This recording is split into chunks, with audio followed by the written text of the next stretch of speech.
Olijana anatin'izay lafiny politika izay ihany sika sarotra ny laza hoy ny antoko tamami fa misy ny fitoniana ara-politika sy ara-tsosialy eto Madagasikara. Ho azy ireo dia ny fananganana ny gouvernemanta ny fisokafana ihany no heveriny fa ivoahana amin'izay fitoniana tena izy izay raha ho antsika eto toerana. Tonga teny Ambohitsirotra androany ny antoko tamami tariny Samiary Florio nanolotra taratasy fangatahana ny ananganana gouvernemanta ny fisokafana.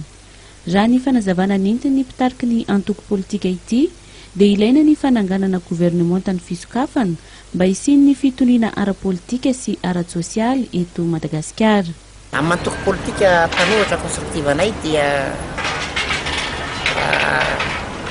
tsy misatra zay no mitondra anjara bikinay ary ny hetsika nataonay androany dia nanatrika ny taratasy satria dia manirana zany hoe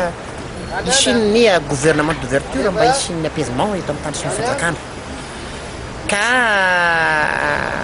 mazava zany fa nametraka amin'izay ny tamami entina nehoana fa manana didy amin'ity firenena raha manana ty ary ny rina ihany koa dia ny fahaizantsika mahay mifampiaino satria matoa misy mietsika ery sy eria dia misy zavatra tsy nampitaina amin'ny ny mpitondra sy ny olom-pirenena tarikina soetiny ao ka ny anay dia mazava ny fomba fijerina hoe fotoanan'izao afatsika mametraka fomba fijery hoe tsika malagasy ny volan'ity firenena ity tsy misy afa-tsy misy famezan-tanana